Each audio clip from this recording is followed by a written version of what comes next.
Hi, it's Valen again. I've just got some thoughts on the Tory Party Manifesto and some of the issues that have come up around it. One of the things I find very annoying is the fact that although you may disagree with the figures, the Labour Party Manifesto has got costings. And if it hadn't have had costings, the Tories would have jumped on it right away. Oh, you haven't costed it. Oh, this is all uncosted. All of that. The Tory Party Manifesto has no costings. And Ken Clarke has come out saying that to cost a manifesto is ridiculous, crazy, is folly. So why do they keep trying to force Labour to have costed manifestos? Because if you look historically, Labour governments have been more conservative in their costings and in their handling of the economy than the Conservatives ever have been. So that's one thing I really hate about it. Another point on this manifesto comes more from the speech than the manifesto. And I'm going to have to put my glasses on to read this because this is exactly what Theresa May said. Theresa May said, and it is why the government I lead will be relentless in tackling burning injustices like discrimination on the basis of race, gender, mental health or disability. For injustice is a scar on the soul of our nation, and I will fight it wherever it is found. This is an amazing statement to make when the Tories since 2010 have done nothing but attack people with disabilities or mental health conditions. It is still actually harder to get a claim for ESA or PIP, personal independence payments, if you have a mental health problem. So their idea that they are, and I'll quote this again, so for example, we will introduce the first new mental health bill for 30 years to put parity of esteem at the heart of treatment and end the stigma of mental illness once and for all. Again, this is rubbish because it is still harder to claim benefits if you have a mental health problem. The government did give money to mental health services, a shining something like 2 billion, they said they were putting into mental health services. They gave it with their left hand. And while we were all looking at their right hand, because Conservatives normally take with one hand, give with one hand and take with the other, while we were looking at the right hand, within weeks, they took the money back using the hand they gave it to us with. So the 2 billion was given to mental health services from physical health services and then stolen right back from mental health services and given straight back to physical health services. Now, I know physical health services do need that sort of, do still need proper funding. But mental health services have been chronically underfunded for years. And now they're saying, oh, parity of esteem. No, there isn't. And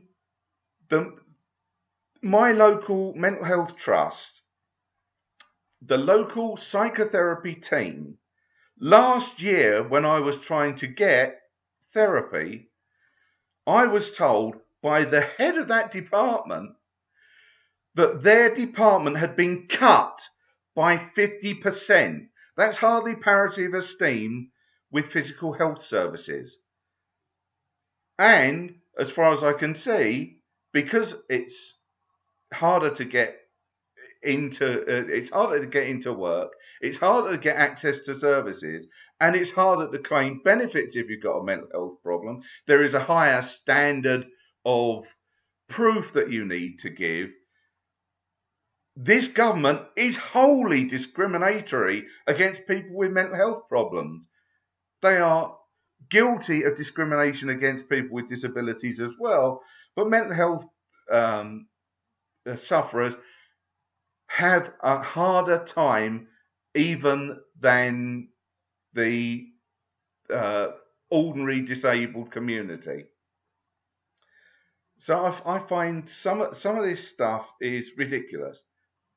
The final point I'd like to make is about the new idea that you have to pay for social care at a certain level of income. Now, I'm all for people, if they can pay for it, paying for their care. But most of those people are going to be rich.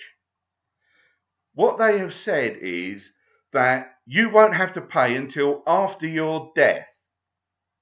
Now, if you are waiting for someone and their partner to die before collecting the money, you're effectively passing the debt for that care on to the next generation.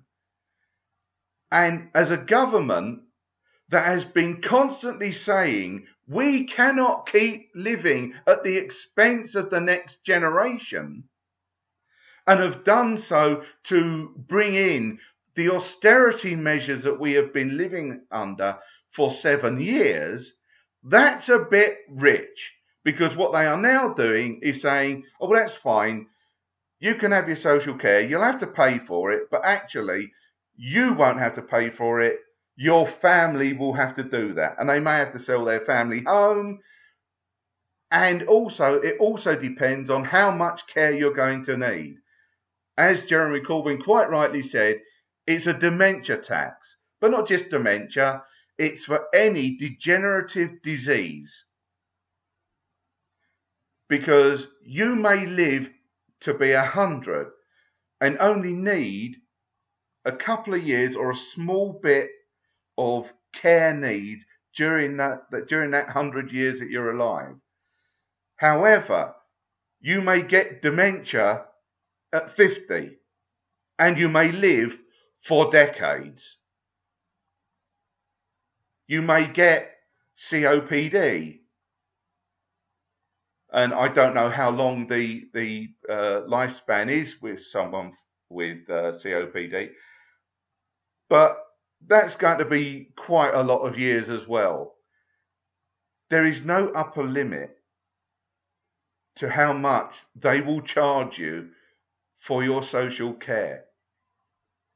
This is again more proof that the Tories do not have your best interests at heart. The best interests of everybody. Now, the election has become a kind of personality contest between Mrs. May, or Theresa Mayhem as some people call her, and Jeremy Corbyn. It shouldn't be. You should look at the policies. The reason Theresa May will not debate anybody, and certainly not Jeremy Corbyn, is because if it was actually run on personality, proper personality, if she had to be in a debate with Jeremy Corbyn, unscripted, it would show that she has no personality. She is completely and totally ideological. If you look at Jeremy Corbyn, however, you see someone who genuinely cares.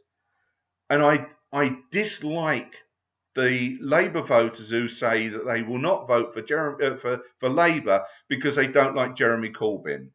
As I have said on either in a comment or a blog, leaders come and go. Jeremy Corbyn will not always be the leader. Hopefully he'll be the leader for a long time, but he won't be the leader forever. Some Labour voters have actually said they're going to vote Tory. That is ridiculous. As a comment I saw, voting Tory just because you don't like Corbyn is like burning down your house because you don't like the colour of the curtains. And I agree with that sentiment. Because, as I say, Corbyn won't always be the leader. But if you scuttle Labour's chances in this election because you don't like Corbyn, we may end up in a one-party state. Labour may never recover, and it won't be Corbyn's problem. It won't be Corbyn's fault. It will be the people who have stabbed their ideological home, so to speak, because they don't like burning down their ideological home because they don't like the colour of the curtains. It's ridiculous. I know I was talking about the Tory Manifesto and the issues around it, but this is an issue surrounding that. So really do think about it before you start stabbing Labour in the back because you don't like Corbyn. Because actually, all you're doing is helping create the one-party Tory state that you say you don't want. It's absolutely ridiculous. So, as Adam Hills would say on the last leg, don't be a dick. I'm not saying he'd say that on this occasion, but his catchphrase is don't be a dick. And in this case, Labour voters who seem to think that voting Tory this time because they don't like Corbyn is a good idea, don't be a dick. You need to support Labour. If Labour is your ideological home, then you shouldn't burn down the Labour House because you don't like Corbyn's choice of curtain colour. Don't forget, a lot of the Labour policies are very voter friendly. So if you vote against them because you don't like Corbyn, then basically I don't know where your head is at. Anyway, that's my roundup of the issues around the Tory Manifesto and some of the hypocrisy of Theresa May and her speech, and also my little say about the people who have decided they're going to burn down Labour's house just because they don't like Corbyn. If you like this, do please share it, especially if you know someone who is normally a Labour voter but is planning on voting for anyone else because they don't like Corbyn. Thanks for listening.